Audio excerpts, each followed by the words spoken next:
School. The place that always gets blamed by kids as being more useless than a fact checker for Truth Social. The most reliable source. If you've seen part 1 of this video though, link in description, then you know that the world has plenty more classes that are less practical than your standard ones.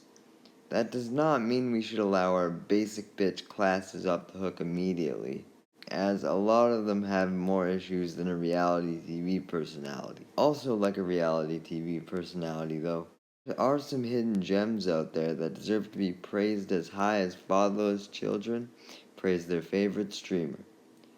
That's why I'm doing a ranking of these traditional classes. Let's get into it so I can move on to my true passion project, D&D classes ranked. Just kidding. That'd be like if my dad did a ranking of gaming consoles. Oh, the Nintendo. That's F tier. Huh, what's a Caridon? Arcade machine, S tier. PlayStation, S tier. PlayStation, S tier. Microwave, S tier. Virtual Boy, S tier. Huh? First up, we have English. This one is either a love it or hate it relationship, depending on the person you are and the teacher you have. For the pros, if you're like me, who spends more of their free time with fictional characters and fictional worlds than real people in the real world, then English is probably your forte, as you get to analyze fictional worlds all the time. However, if it's to the point where you're owning body pillows or placing posters of them all over your room, I think you belong in special ed instead. You're also given a lot more free rein for your assignments than most other classes. Don't get me wrong, I love structure. I practically do the same thing every day. Come home from school, edit videos, get no views, cry, repeat. But it's nice to not just be given an assignment where you have to find a correct fact or a singular answer. This also helps with the class's usefulness as well, since being able to get creative and come up with your own answers is very much needed in the real world. The cons of the class are mostly dependent on the teacher, I find. If you have a bad teacher who forces you to write about certain topics or view a character in a certain way, it makes the class more boring than eating food without YouTube. You need that double dopamine hit. Seriously, some of the essay topics I've been forced to write by uncreative teachers are mind-numbingly dull. What's my favorite season? What's my New Year's resolution? The only thing worse is word or paragraph limits.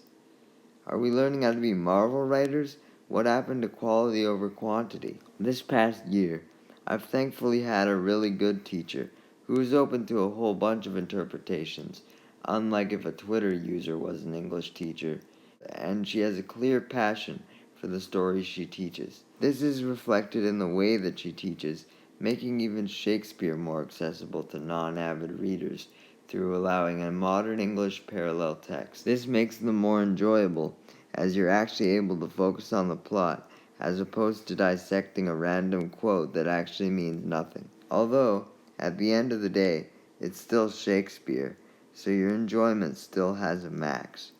That's right, despite being an English dick rider, no, not the British, I'm not a Shakespeare dick rider. I know he's respected for basically being the OG modern writer, but we've learned from a lot of things by now that the original isn't always better, but often worse. You wouldn't keep using an inferior piece of technology when there was an upgraded and more relevant version, right?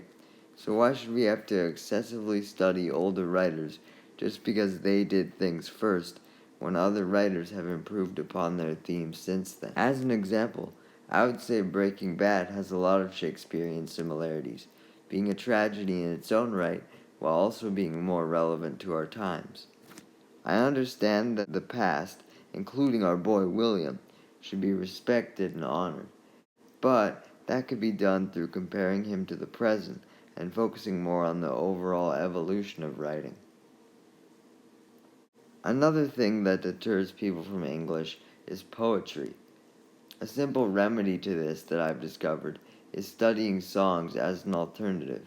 Last year, I had my music teacher as my English one, so he was way more open to this concept than most would be. But I encourage you to try this if you can. You're still learning about the elements of poems such as metaphors, rhyming patterns, personification, and all that. Just maybe stay away from a lot of bad rap if you have to dissect the meaning of a poem. Alright, class, what does your poem of choice say about love? That your bitch has to have a fat ass or that shit ain't gonna work. To finish off this part, let's talk about the class that I teased before, communications. It is very much an English adjacent class, being focused on the verbal part of ELA. However, my experience with it probably differs very much from the average.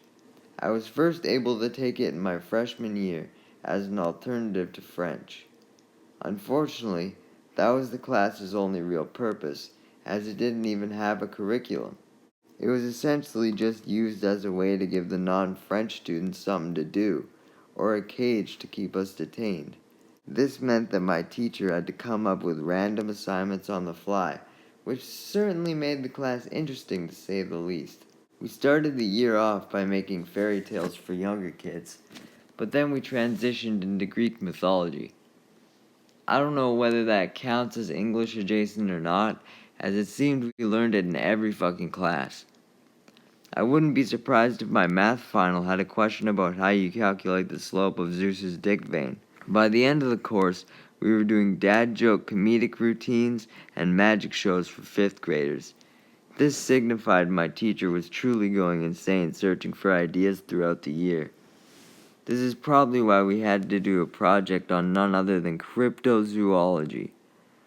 He must have had no choice but to succumb to hallucinations, truly believing in these terrifying imaginary creatures.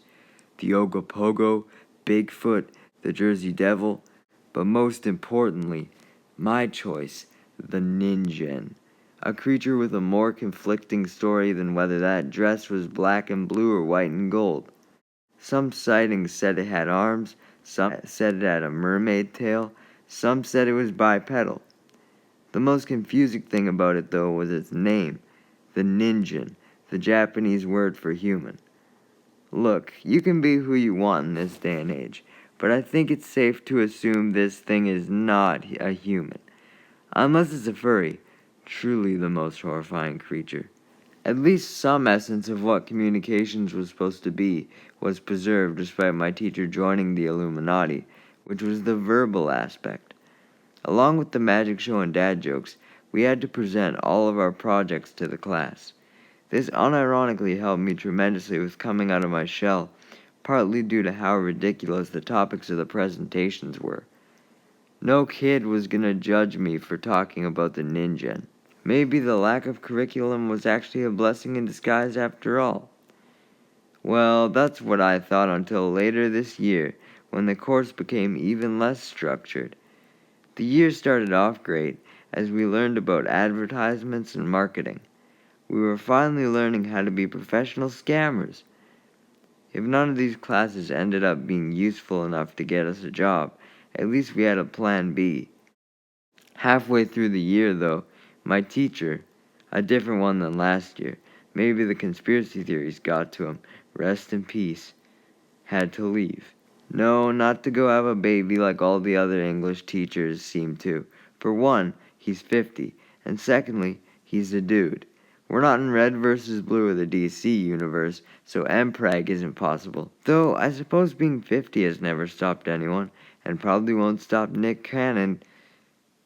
God damn, I doubt he'll just magically lose his super sperm in 7 years. He left to go get his master's degree.